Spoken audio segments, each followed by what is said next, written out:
Buenas noches, hermanos y amigos del Pastor Gamaliel, transmitiendo desde Mexicali, Baja California, México, ahora con el tema otro documento revela los desvíos de Eusebio Joaquín.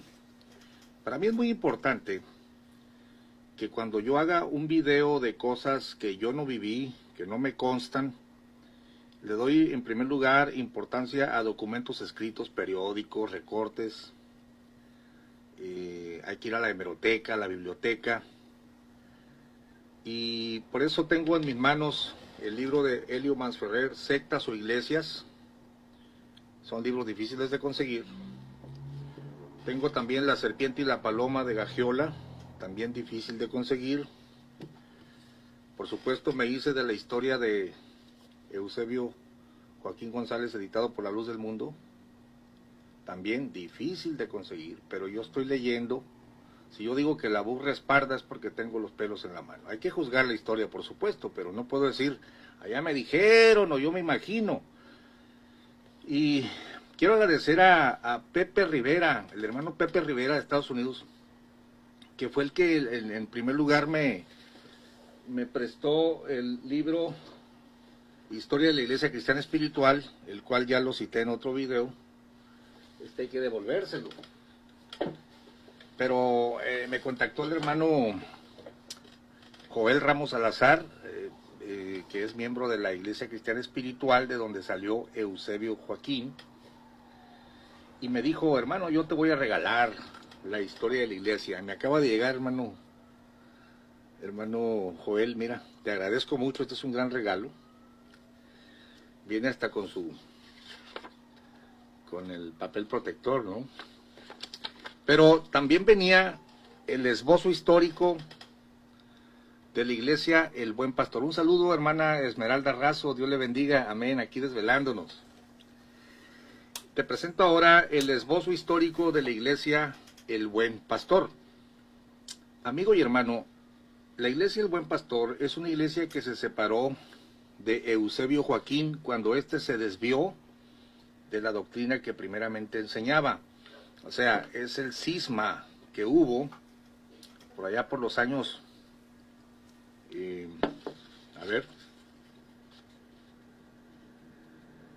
por allá por el 43, no, en el 52, dice el hermano, que Eusebio Joaquín se desvió de la doctrina y comenzó a hacerse culto alrededor de su persona.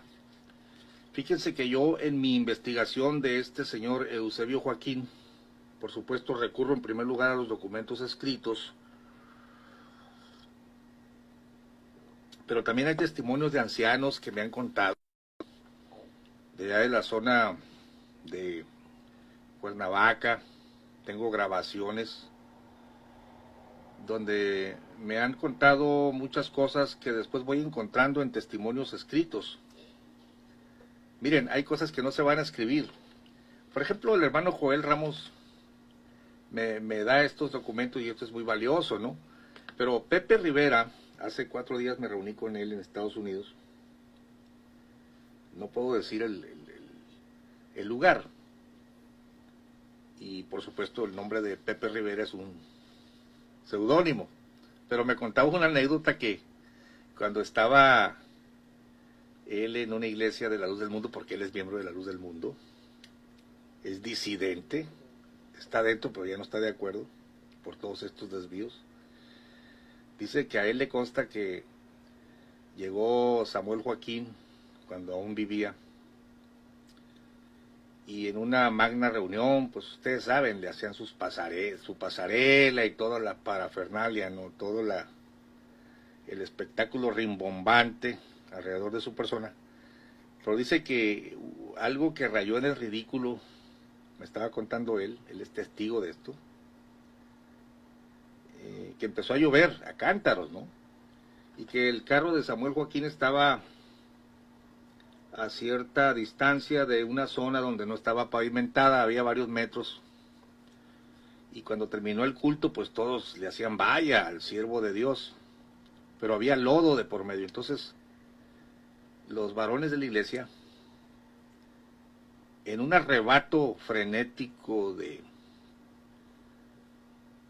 servilismo al siervo de Dios, dice que se tiraron de panza.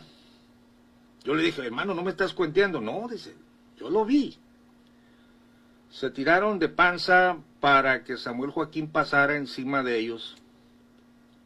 Y yo abrí la boca y estaba otro pastor conmigo escuchando el relato, que lo tengo grabado. Y yo nada más estaba esperando que me dijera que Samuel Joaquín efectivamente pasó encima de los hermanos. Dice que no, Samuel Joaquín era inteligente, según el comentario del no, dijo. Le dijo al pastor, no les permitas, pero dice que ya había varios tirados de panza, y el pastor estaba pasmado, no sabía si permitirlo o no, y hasta que Samuel le dijo, no voy a pasar encima de ellos. Se levantaron todos estos pobres hombres engañados con sus trajes de gala llenos de lodo en la panza, porque se habían tirado para que Samuel pasara encima de ellos. Este tipo de aberraciones se han vivido y Pepe Rivera da testimonio de eso y dice que a su tiempo va a salir en público, ¿no? Están esperando los desenlaces de todo lo que está sucediendo. Pero aquí tenemos el esbozo histórico de la Iglesia del Buen Pastor, que ahora sí me comprometo a subirlo en PDF porque es un documento que difícilmente van a encontrar, y el hermano Joel Ramos fue amable para enviármelo. Creo que aquí lo estás viendo al revés.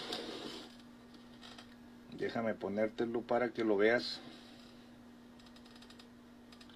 Es un folletito de 60 páginas.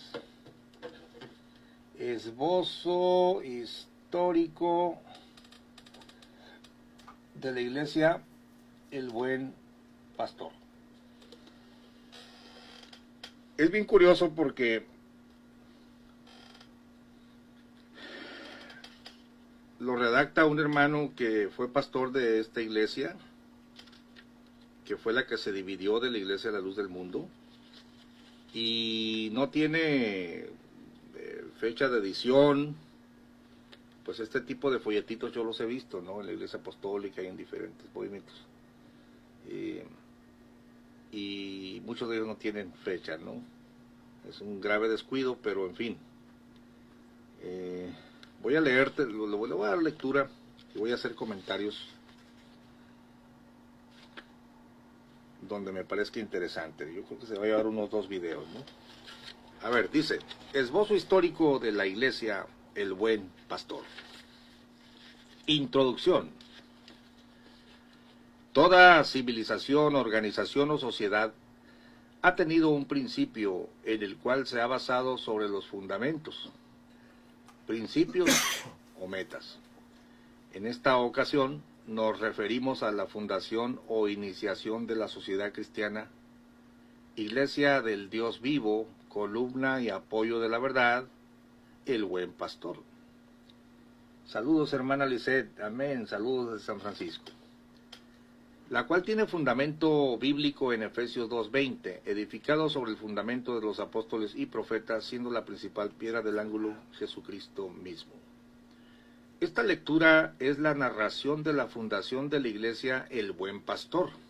Asimismo, anécdotas de los sucesos más importantes y de aquellos hombres que trabajaron incansablemente sin pensar en ellos mismos. Para mí el vivir es Cristo y el morir es ganancia. Dios ha derramado de su grande poder y misericordia sobre esta iglesia, la ha fortalecido con su amor.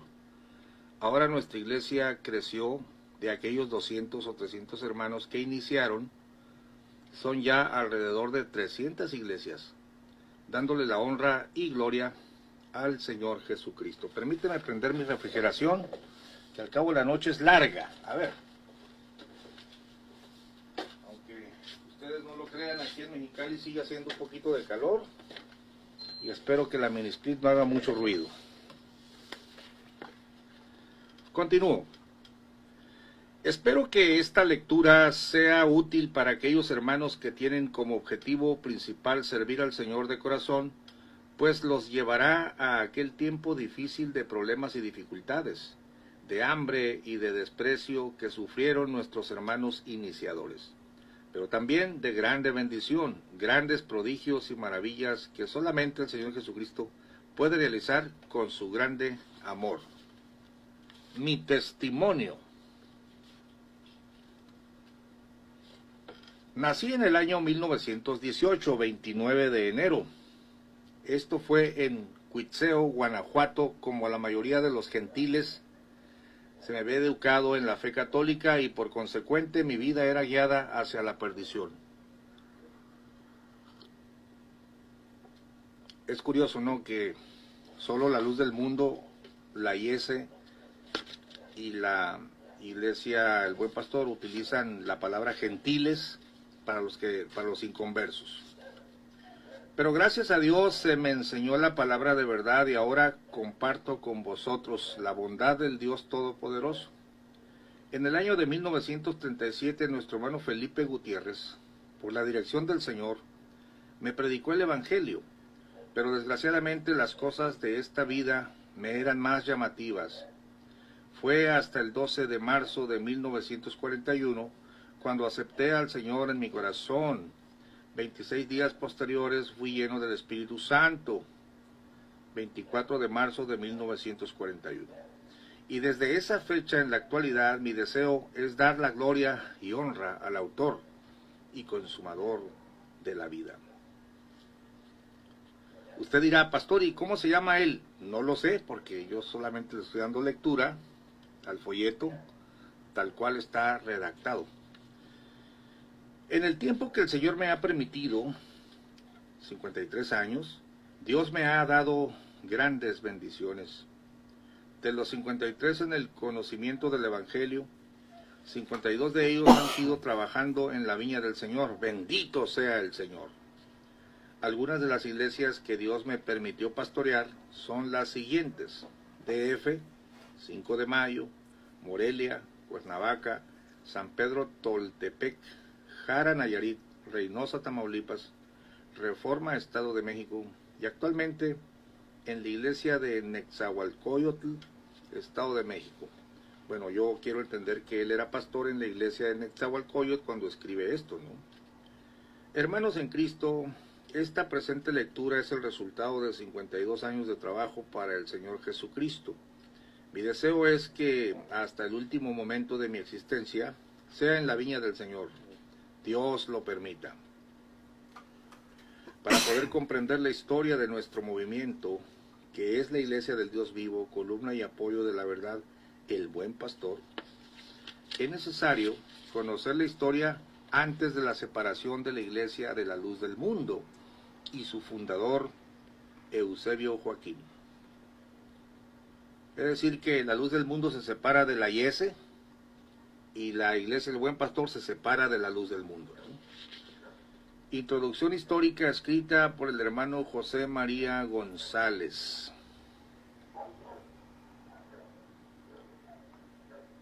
La doctrina del Santo Evangelio de nuestro Señor Jesucristo y el Espíritu de la Iglesia del Dios Vivo, columna y apoyo de la verdad, siempre ha existido en diferentes tiempos y en grados distintos, desde que Cristo Jesús organizó y edificó su iglesia en sí mismo, Mateo 16:18, Efesios 2:20. En el año de 1925, el que fuera nuestro director general, Eusebio, y luego le pone entre paréntesis, Aarón Joaquín, siendo soldado del Ejército Nacional Mexicano, con asiento en Torreón, Coahuila, tuvo la gran dicha de conocer el Santo Evangelio y ser convertido a la fe de nuestro Señor Jesucristo, quien fue evangelizado por la instrumentalidad de los obreros de Dios, Anastasio Martínez y demás, los cuales pertenecían a la Iglesia Cristiana Espiritual y que a la fecha tiene su sede en la calle General Treviño, número 2023 de la ciudad de Monterrey, Nuevo León. Según testimonio verbal que nos daba el hermano Aarón respecto a su conversión, nos manifestaba que él fue adoctrinado y bautizado en agua en la Iglesia Cristiana Espiritual en la fecha arriba citada. El hermano Anastasio Martínez también da testimonio que dicho hermano allí fue bautizado y que en un culto de avivamiento espiritual celebrado en el campo fue confirmado con el Espíritu Santo, y su esposa llamada Ángela y por sobrenombre Elisa lo acompañó en el mismo camino de salvación, siendo bautizada junto con él. Bueno, las tres historias concuerdan que la luz del mundo sale de la Yese. Después de haber sido bautizado, se desertó del ejército según su propio dicho, por sentirse estorbado en la carrera militar para vivir la vida del Evangelio. Y los hermanos le recomendaron que se recogiera del mismo movimiento que se encontraba ubicado en el puerto de Tampico, Tamaulipas. Bueno, aquí hay una discrepancia. En la Iglesia de la Luz del Mundo, en su libro, tanto en el de René Rentería como el de la segunda edición, no se habla de una deserción, se habla de que él se dio de baja y batalló para que le reconocieran la baja, y aquí dice que Aarón por su propio dicho dijo que desertó. Bueno, mas él determinó trasladarse a la ciudad de Monterrey, Nuevo León, con el fin de buscar a unos predicadores del Evangelio que se daban el título de profetas, llamados Saulo y otros Silas, con quienes se acompañó por algún tiempo. Y luego pone entre paréntesis, y para hacer sacrificio se dejó crecer el pelo y la barba. Fíjese, esto no sabíamos de Aarón, y por eso esto no lo dicen acá en su historia, ¿no? Se dejó crecer el pelo y la barba, mas viendo el hermano Aarón que a él se le tenía como a un simple mozo o sirviente juntamente con su esposa, y que el tal profeta Saulo trataba con ventaja o dolo, pues no se conformaba con tener dos esposas, sino que le simpatizaba a la esposa del hermano Aarón, decidió separarse de ellos y se fue al puerto de Tampico en busca de la iglesia, a donde fue recomendado por los hermanos de San Pedro de las Colonias, Coahuila. Y llegando al pueblo de Jicotencal, Tamaulipas, se encontró con el pastor de la iglesia de Tampico, llamado Catarino Barnabás, y a un diácono de la iglesia llamado Hilario Hernández, que aún vive y testifica que es verdad, y que a la fecha radica en la ciudad de Cuautla, Morelos, miembro de nuestra iglesia. Este librito, hermanos, es una nota mía, fue escrito más o menos como en el 90-91. No lo dicen, yo lo deduzco, ahorita les voy a decir por qué. Los cuales le dieron muy buena acogida y lo recibieron cuando miembro de la iglesia de Tampico, siendo el hermano Francisco Borrego el dirigente principal del movimiento de la iglesia cristiana espiritual, a quien en ese tiempo el hermano Aarón reconocía como su padre en la fe, según él nos platicaba, porque fue él quien le dio a conocer la doctrina del bautismo con el nombre de Jesucristo y de un solo Dios, la divinidad de Cristo, cosa que ahora la luz del mundo niega. Esta es una nota mía. Y demás doctrinas fundamentales de la fe en Cristo Jesús. Bueno, es evidente, ¿no?, que todo lo recibió de la Yese, de Francisco Borrego. No, es un apóstol que descendió del cielo y con él empezó la restauración. Sigo leyendo. Después de haber permanecido por algún tiempo en el puerto de Tampico, como miembro de dicha iglesia, ubicada en ese lugar hasta la fecha, se sintió impulsado por Dios para llevar las alegres nuevas de salvación a sus familiares, los cuales radicaban en la ciudad de Guadalajara, Jalisco, y para ello todos los hermanos de la iglesia lo despidieron en oración, para que Dios pusiera su bendición en el propósito de su corazón. El viaje lo hicieron a pie, por falta de recursos, y los acompañó un hermano de nombre Ascensión Barranco y una hermana joven llamada María. Esta los venía acompañando desde Monterrey.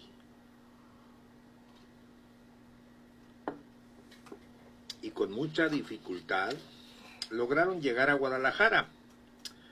Pero tan luego como llegaron, dieron principio al trabajo de evangelización personal, principiando con los familiares. Y Dios los ayudó a levantar una hermosa y ferviente congregación, pues yo fui convertido al Señor en esa iglesia en el año de 1935. Y soy testigo que en dicha iglesia se dejaba sentir el poder de Dios y obraba el Señor en forma maravillosa en la conversión de pecadores, pues Dios testificaba juntamente con sus ministros en señales, milagros y diversas maravillas con repartimiento del Espíritu Santo según su voluntad. Hebreos 2:4. Y toda persona tenía temor, pues el espíritu de la iglesia del Pentecostés se dejaba sentir en todos los componentes de esa congregación. Pero pues esto no es algo extraordinario, yo lo vi y lo he visto en diferentes congregaciones donde yo he pastoreado, liberación de demonios, sanidades, milagros. Esto se da donde quiera que está el Evangelio, el Espíritu de Dios, en los que lo creen, ¿no? Pero él está dando testimonio pues que había movimiento de Dios. Por algún tiempo el hermano Aarón estuvo en comunión con la iglesia cristiana espiritual, pues en algunas ocasiones llegó a concurrir a las convenciones que celebraba dicha iglesia en Torreón, Coahuila, y en el año de 1937 fue visitado por el hermano Francisco Borrego y otro hermano de apellido Botello, en su carácter de supervisores de la obra, pues ellos deseaban conocer el estado de la iglesia referente a la doctrina y disciplina establecida en la misma. Pero el hermano Aarón, entre paréntesis, en un sentimiento de santidad y pureza de corazón, había ya establecido en la iglesia una doctrina y disciplina más estricta y con más fundamento bíblico. Y aunque muchos discutieron sobre el particular, ya no fue posible tener ningún acuerdo con ellos, y desde esa fecha el hermano Aarón determinó separarse de la iglesia cristiana espiritual. Aquí están hablando del 37. Para el hermano Borrego, la doctrina y disciplina que el hermano Aarón había implantado en la iglesia era muy extremosa y sin verdadero fundamento bíblico, pero el hermano Aarón lo afirmaba con las Sagradas Escrituras.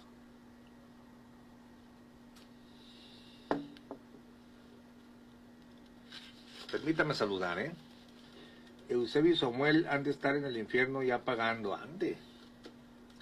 El que escribe es el hermano José María. Ah, muy bien. Gracias, hermano, por el dato. Hermano Joel es el que me obsequió este librito tan interesante. Mir Hernández, Lisette Estrada, Sergio Valencia. Gracias por estar aquí. Hay varios hermanos, Bueno, sigo con la lectura. Cualquier aclaración, hermano Joel, me dices. El nuevo nombre de la iglesia. El hermano Aarón, después de haber quedado independiente de la iglesia cristiana espiritual, enseguida convocó a todos sus colaboradores para deliberar referente al nombre que se le diera a la iglesia en el futuro, y después de presentar sus ponencias, llegaron al acuerdo que la iglesia llevara el mismo nombre que ostentaba antes de la separación, es decir, Iglesia Cristiana Espiritual, y que solo se le agregara un nuevo título para diferenciarla, La Luz del Mundo. De hecho, aquí en el grupo habían subido una carta donde Samuel,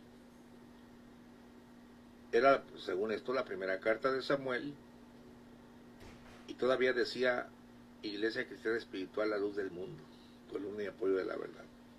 Yo tengo por ahí ese documento, ¿no? El suscrito fue un colaborador como obrero de Dios en la iglesia La Luz del Mundo, desde el año de 1936.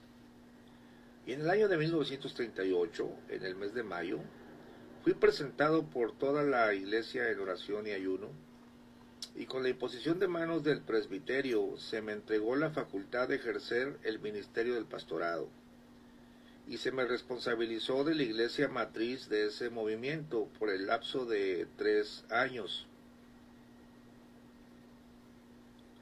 Y soy testigo que el hermano Aarón era un hombre de Dios abnegado en su ministerio. Mucho enseñó con la palabra de Dios, y su ejemplo, la belleza de la santidad, la humildad y la austeridad cristiana, siendo un obrero de Dios que no tenía de qué avergonzarse. Y muchas congregaciones fueron organizadas por la instrumentalidad de él y sus coadjuntores en diferentes partes del país.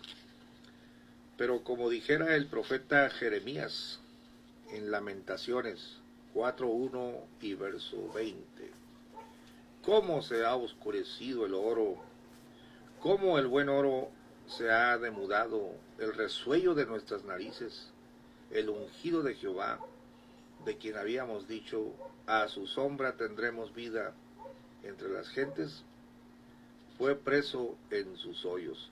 Bueno, no he checado si la escritura dice el resuello de nuestras narices, que ha sido una frase muy comentada, ¿no? Por una alabanza que sacaron unas mujeres, pero esto lo vamos a ver al ratito. Dice, pues el que fuera nuestro hermano Aarón, después de haber vivido una vida de santidad y en la austeridad cristiana, dejó todas esas virtudes e hizo naufragio en la fe, experimentando una caída fatal de la gracia de nuestro Dios, pues en una forma escandalosa quebrantó el mandamiento divino de nuestro Dios, no adulterarás. Éxodo 20:14. Fíjese, está diciendo que el hermano Aarón adulteró, ¿no? Esto lo está diciendo uno de sus pastores, el hermano José María. Hizo renegar al pueblo de Dios de su primer bautismo, o sea, está enumerando, ¿no? Primero dice, adulteró. Número 2, hizo renegar al pueblo de Dios de su primer bautismo, implantó en la iglesia la herejía del rebautismo, tomando de la Biblia algunos textos mal interpretados, y obligó a todos los componentes de la iglesia, por 3 ocasiones, a rebautizarse, con la amenaza de la excomunión al que desobedeciera su mandato. Aquí está el testimonio que, imagínense usted, se bautizó 3 veces, más el bautismo católico, pues Aarón Joaquín se bautizó prácticamente 4 veces, ¿no? Y las últimas se bautizó él solito, la última. La enseñanza disciplinaria del vestir honesto de la mujer cristiana la modificó, manifestando que esta enseñanza quedaba sujeta a lo que la conciencia dictara en el corazón de las hermanas. Implantó también otra herejía de perdición para traer sobre él y toda la congregación perdición acelerada, segunda de Pedro 2:1. Y consiste en esto: todos los pastores tienen de parte del hermano Aarón la orden de exhortar a las iglesias a su cargo para que concurran a la iglesia matriz del movimiento el día 14 de agosto de cada año, fecha de su cumpleaños, con el fin de celebrarle el día de su nacimiento, cuyo festejo consiste, 2 puntos, en hacer acto de presencia con ofrendas florales, felicitaciones y regalos de toda suerte. Se le cantan himnos espirituales dedicados a él. El templo se adorna con arcos de flores y demás adornos, pero ante todo, la ofrenda económica ocupa el principal lugar en dicho festejo.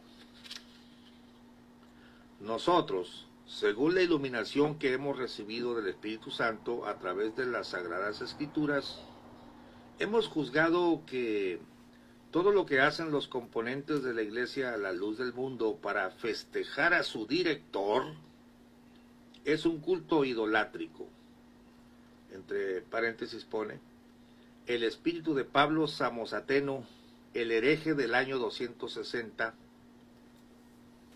de triste memoria para la iglesia, se introdujo en Aarón.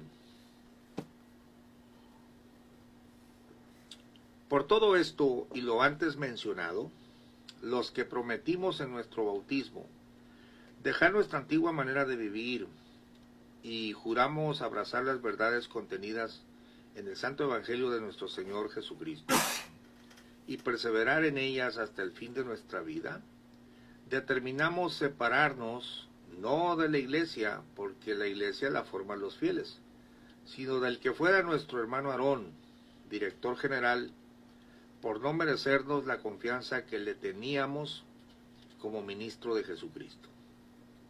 Y propusimos en nuestro corazón continuar en la doctrina y disciplina que por la dirección del Espíritu Santo hemos aprendido desde que principiamos la vida cristiana. Las iglesias que nos dieron la diestra de compañía en la determinación de la fidelidad a Dios y a su doctrina fueron 3 y 2 misiones pequeñas, y son las siguientes: Iglesia de México, Distrito Federal; Iglesia de Cuautla, Morelos; Iglesia de San Pedro Toltepec, Estado de México.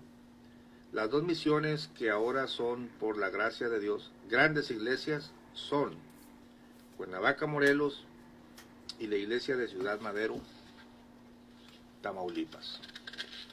Bienvenido, hermano Chuy. Estamos dándole lectura a un esbozo histórico de la iglesia del Buen Pastor.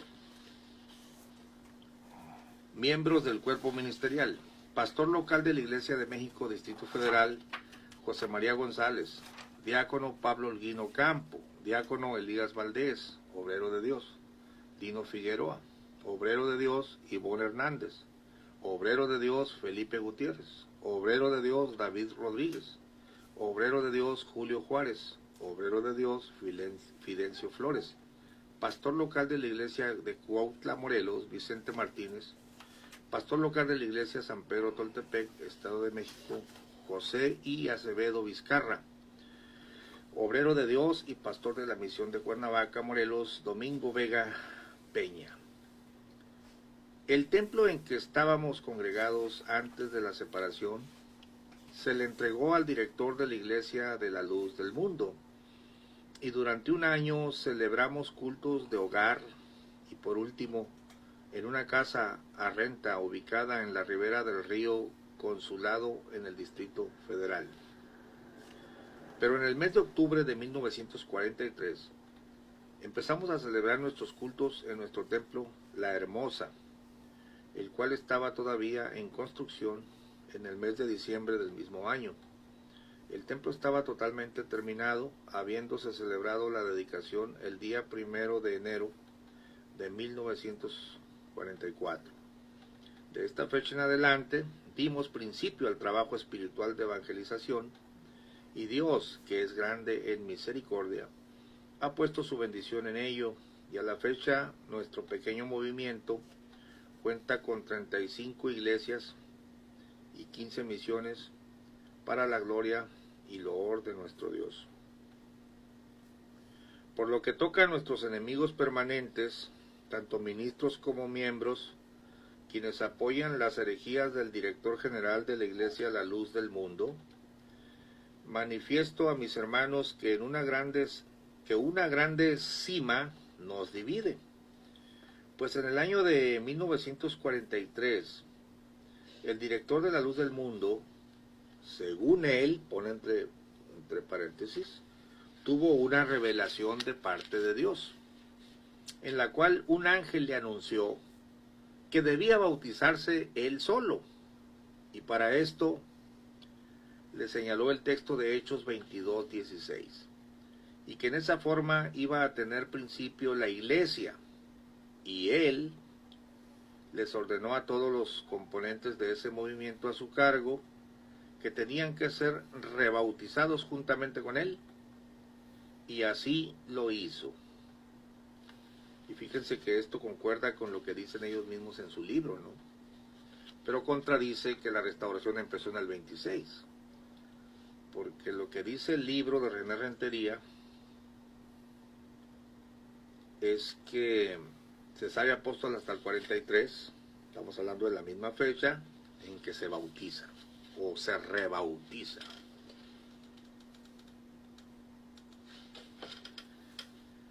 Dice, según las Santas Escrituras, esa revelación no puede ser de parte de Dios, porque la Biblia dice, pero el Espíritu dice manifiestamente que en los venideros tiempos algunos apostatarán de la fe, escuchando a espíritus de error y doctrinas de demonios. 1 Timoteo 4:1.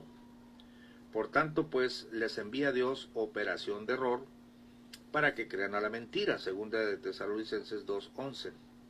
Porque si alguno enseña otra cosa y no asiente a sanas palabras de nuestro Señor Jesucristo y a la doctrina que es conforme a la piedad, es hinchado, nada sabe, y enloquece acerca de cuestiones y contiendas de palabras, de las cuales nacen envidias, maledicencias, malas sospechas. 1 Timoteo 6, 3 al 4.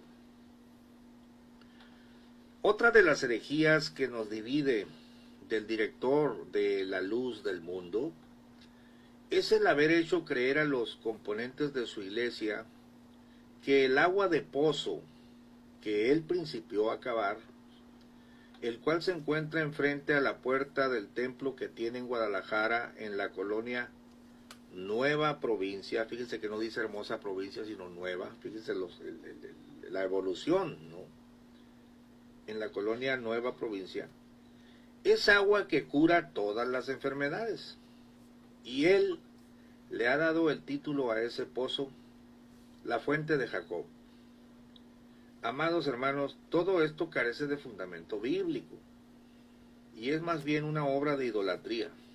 Evitemos que nosotros y los nuestros vayamos a caer en los errores implantados por un hombre que ha perdido la visión celestial y solo piensa en lo terreno. Dice una nota aquí: escrito en la Constitución de la Iglesia del Dios Vivo, columna y apoyo de la verdad, el Buen Pastor, en abril de 1960. Oye, Chuy, pues ahora que vayamos a hermosa provincia hay que llevarnos unas botellitas para agarrar agua del pozo de Jacob, porque cura todas las enfermedades. Agua curativa. Claro, esto lo manejaba Aarón Joaquín en el 60, según el testimonio escrito. Creo que la gente de la luz del mundo ni siquiera sabe que se manejaba esa agua milagrosa, ¿no? Página 12. Consecuencias de la falla de Aarón. Como anteriormente hemos mencionado, que Aarón Joaquín en el principio del movimiento Luz del Mundo era una persona con una relación estrecha con el Señor Jesucristo y gran devoción por trabajar en el Evangelio, en lo cual permaneció un tiempo corto, porque después él estaba equivocando el camino hacia la verdad, contradiciéndose en lo que había inculcado a los congregantes de aquella iglesia. San Pablo nos dice lo siguiente: no sea que habiendo predicado a otros, yo mismo venga a ser reprobado. 1 Corintios 9:27. Todo lo que había enseñado este varón, Aarón Joaquín, él mismo buscó la forma para cambiarlo con el fin de obtener un beneficio propio. Bien dijo Gamaliel, por la sabiduría que el Señor le permitía, lo siguiente: porque si este consejo o esta obra es de los hombres, se desvanecerá, mas si es de Dios, no lo podéis deshacer. Hechos 5, 38 y 39. Ahora Samuel Joaquín, hijo de Aarón Joaquín, es el que dirige esta iglesia a la luz del mundo, a la cual este varón la lleva aún más a la perdición. Como leímos antes, lo que no es de Dios no permanece. Se cumple, puesto que esta iglesia ha llegado a tal punto que algunos de ellos reniegan la doctrina que se ha impuesto sobre esta iglesia. Se cumple la palabra del Señor que dice: un poco de levadura leuda toda la masa. A continuación pondremos a su consideración una carta enviada por la iglesia ubicada en Los Ángeles, California, en abril de 1992. Esta iglesia pertenecía antes de esta fecha al movimiento de la luz del mundo. Pongamos atención a esta lectura y meditemos. Aviso pagado, o sea, en un periódico, ¿no? Al hermano Samuel Joaquín Flores, dirigente general de la iglesia La Luz del Mundo. Al hermano Samuel, los que acá firmamos somos miembros de la Iglesia del Dios Vivo, columna y apoyo de la verdad, La Luz del Mundo, cuya iglesia en la actualidad usted dirige a su personal manera. Por la presente, con el inalienable derecho que como creyentes y como personas nos asiste, hacemos a usted y a la hermandad de la Iglesia de la Luz del Mundo la aclaración siguiente, que por nuestro mutuo propio hemos decidido mantenernos al margen de su dirección por las siguientes razones. 1. Compenetrados de la fe y la doctrina que en su origen predicara el hermano Aarón, restaurador de la Iglesia de Jesucristo en su fase postrera, hemos decidido aferrarnos a esta fe y a esta doctrina, porque discernimos y entendemos que de acuerdo a los lineamientos trazados por la doctrina del apóstol de Jesucristo, nuestro hermano Aarón, usted se ha desviado, abatiendo el rumbo original de la Iglesia del Señor. 2. Como miembros de la Iglesia, reprobamos la proclama que usted ha permitido se difunda en la Iglesia a nivel general, que usted es el mismo Dios, que usted es el Verbo encarnado, que usted es el predilecto Hijo del Altísimo, que usted es la vida de sus creyentes, que usted es el mismo Cristo hombre en persona, etc. Hermano Samuel, por elemental sentido ético de cristianos, repetimos, reprobamos tales herejías. 3. Reprobamos la proclama de su falso ministerio respecto a su apostolado.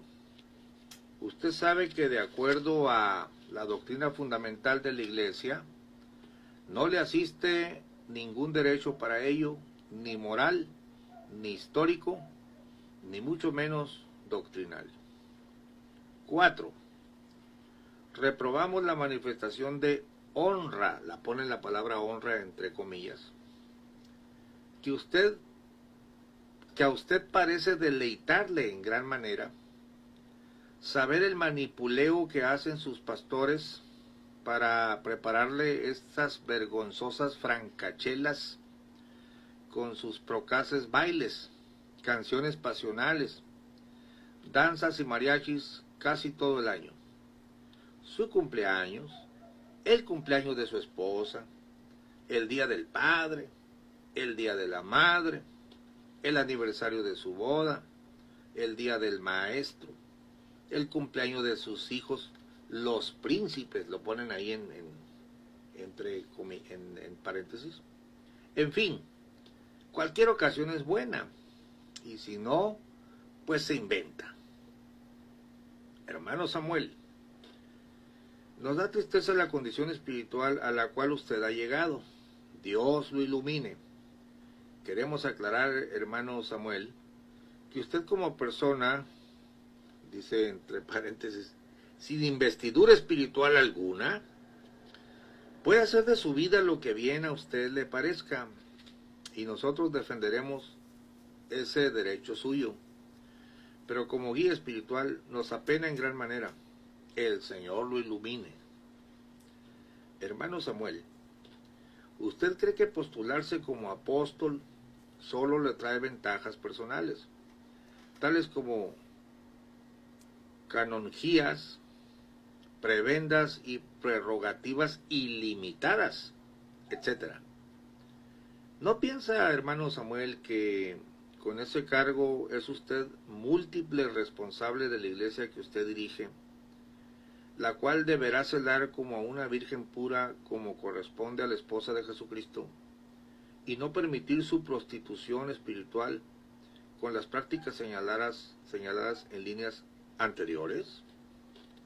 Hermano Samuel, acuérdese de Saúl, de Salomón y de otros tantos hombres que, aunque escogidos por Dios, Él en un momento dado los arrojó de su presencia, haciendo caso omiso de lo que Él había dispuesto. Es más, acuérdese de los ángeles que no guardaron su dignidad y dejaron su celestial habitación. Estas son las razones por las cuales reiteramos nuestra decisión de mantenernos al margen de la iglesia que usted dirige. Dios le bendiga.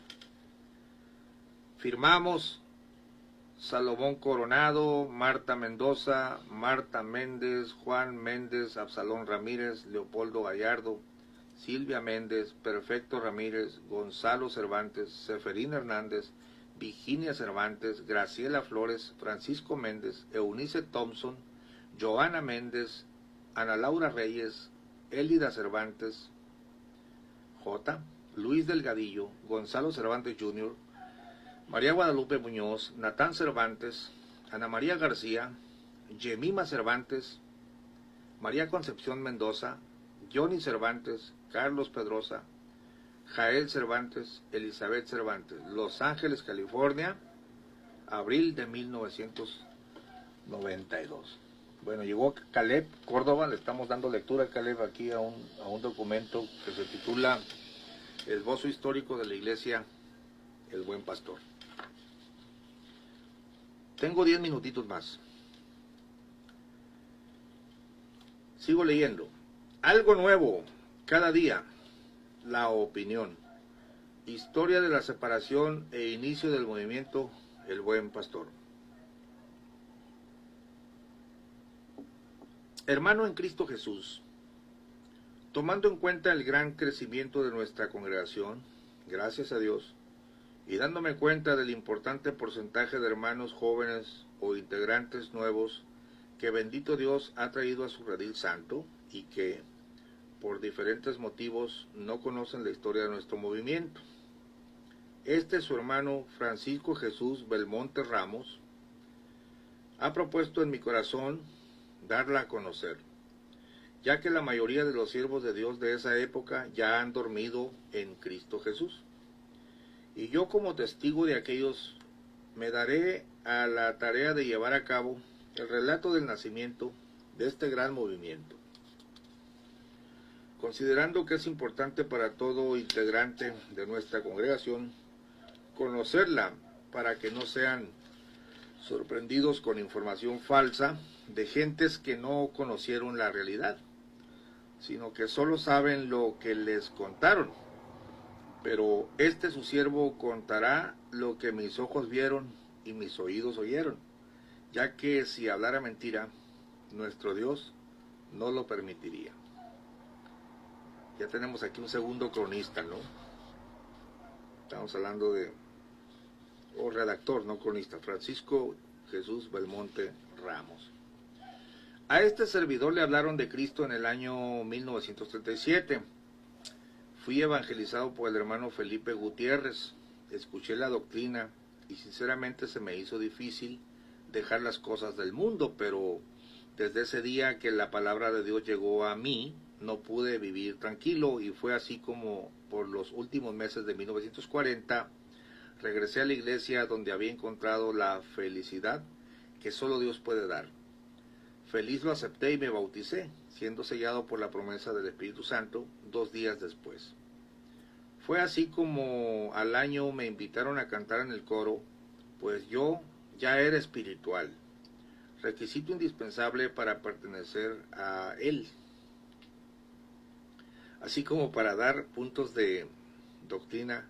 Una vez ya realizando estas actividades a favor de nuestro Señor, fui invitado conjuntamente otros hermanos a evangelizar. De ellos recuerdo a nuestro hermano Julio Torres, Miguel García, Pedro Valencia, Ramón Chávez, José Álvarez y su hermano Jesús Belmonte R. Todos en esa época teníamos la calidad de obreros. También en aquel tiempo se encontraba el hermano Pablo Holguín, que era diácono junto con el hermano Elías Valdés, y como pastor estaba el hermano Ramón Rodríguez, que después sería sustituido por el hermano José María González, que fue el primero que escribió, ¿no?, en este librito. Por esa época, y gracias a la actividad evangelizadora de todos nuestros hermanos, creció tanto nuestra iglesia, hablando concretamente y en especial de la iglesia de Vallejo, que muchas veces los hermanos tenían que escuchar la palabra de Dios desde la calle porque en el templo ya no cabían. Estos acontecimientos serían por el año de 1942. En este mismo año fue cuando en puntos doctrinales empezamos a escuchar que vendrían falsos profetas, falsos doctores y que estos saldrían de su mismo pueblo. Por eso nos exhortaban para que estuviéramos apercibidos y alertas y que oráramos mucho. Esa clase de enseñanza la escuchamos aproximadamente por 2 meses, o sea que los líderes ya escuchaban, estaban en desacuerdo, ¿no? Y aconteció que nuestra hermana Teresa, esposa de nuestro pastor y hermano José María, llegó de Guadalajara y le platicó a su marido que a Joaquín Arón, obispo gobernante de nuestro movimiento por aquel tiempo, se le había festejado su cumpleaños con muchos regalos y que se le habían cantado cantos en su honor, no obstante que nuestra doctrina dice cantad alegres a Dios y no al hombre. Bueno, esto es la lógica normal en cualquier creyente de la palabra de Dios, en cualquier redimido. No encuentras en la Biblia, y este es comentario mío, algún canto a algún apóstol. Los famosos cantos de elección son inventos de la luz del mundo, ¿no? Dice,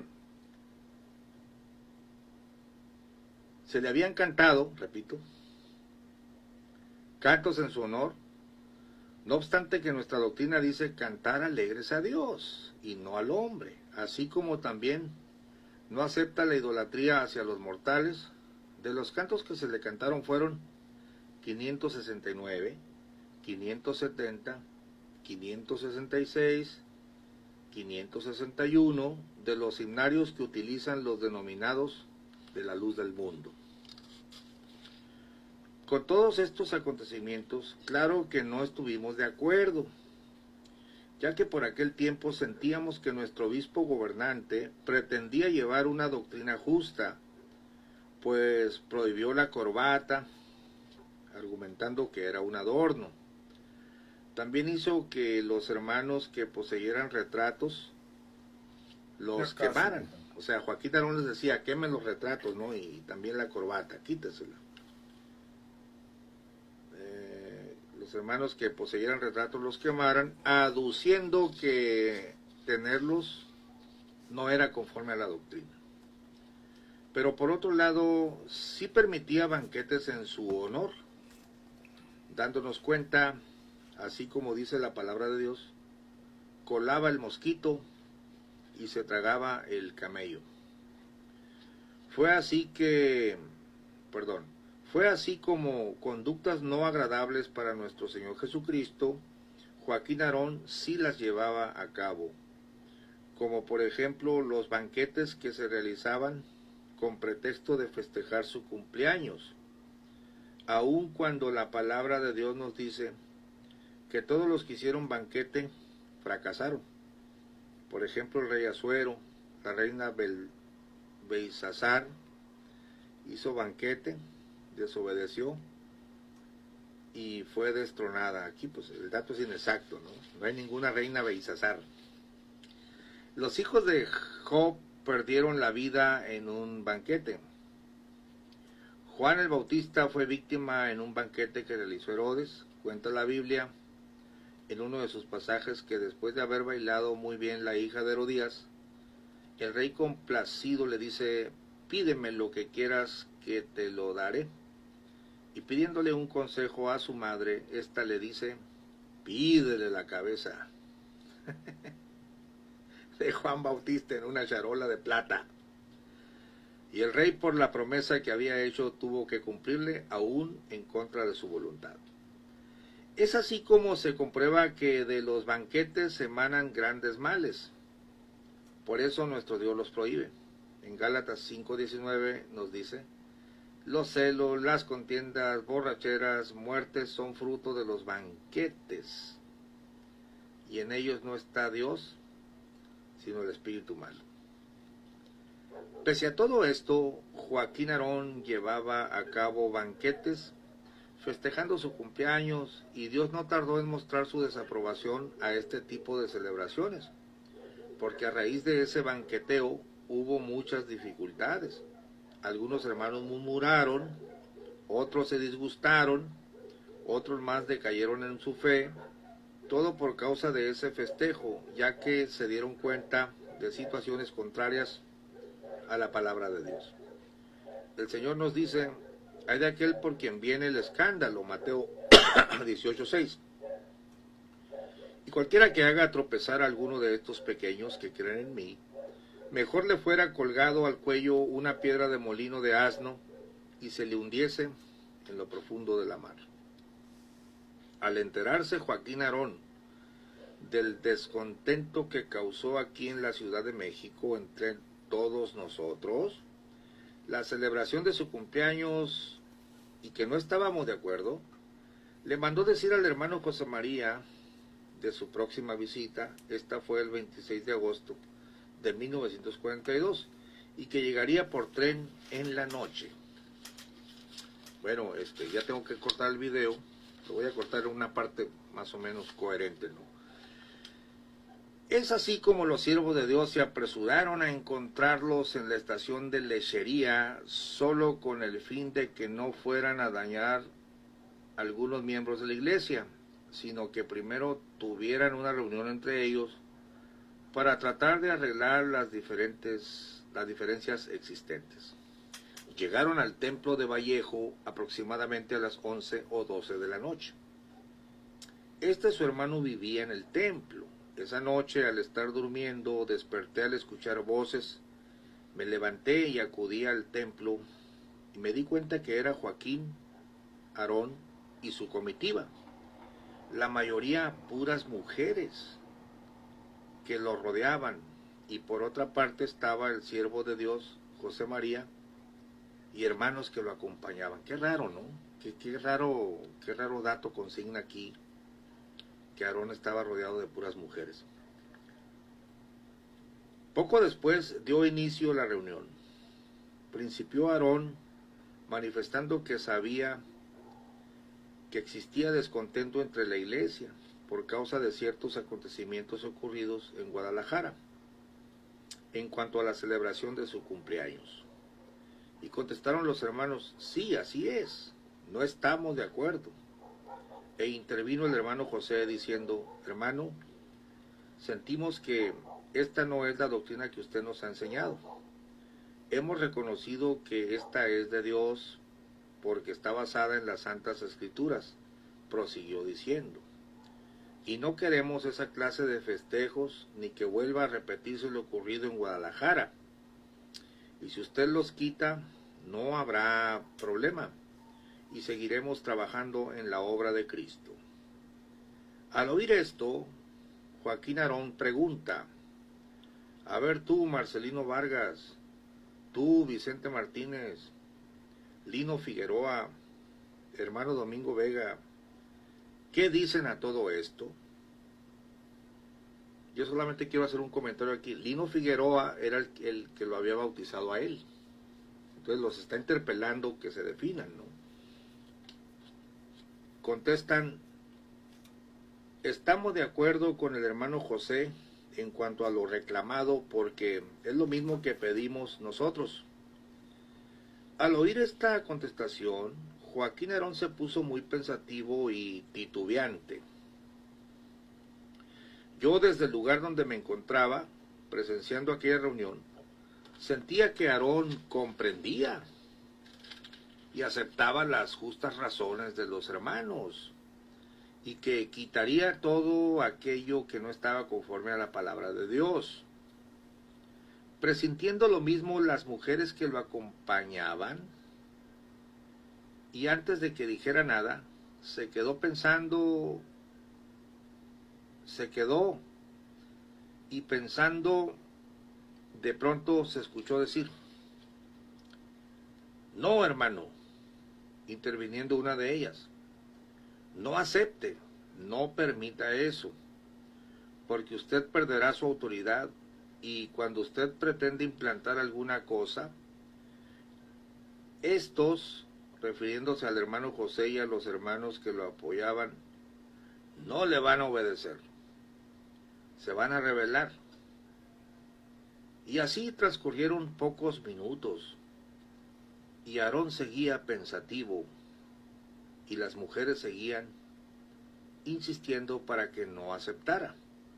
Hasta aquí dejamos la lectura, para que te quedes picado para mañana. Prometo subir en PDF el documento. Leo lo que dice Caleb Córdoba: tanto el rey Saúl como el rey David eran siervos de Dios, profetas. Dios jamás se molestó por cantarles. Tampoco hubo condenación de parte de Dios cantarles. Es totalmente bíblico, no hay condenación en hacerlo. Bueno, la Biblia dice que cuando venía Saúl o David de la batalla, salieron las mujeres a cantarle. No dice que le cantaban, Caleb. El texto no dice le cantaban, y menos en medio de la congregación, como si fuera culto para él. El problema con ustedes es que ustedes cantan en medio de la congregación a un hombre. Eso no está en la Biblia. No hay culto o canto al apóstol en la Biblia. La Biblia dice: cuando te reúnas, tienes canto, tienes salmo, tienes canción espiritual.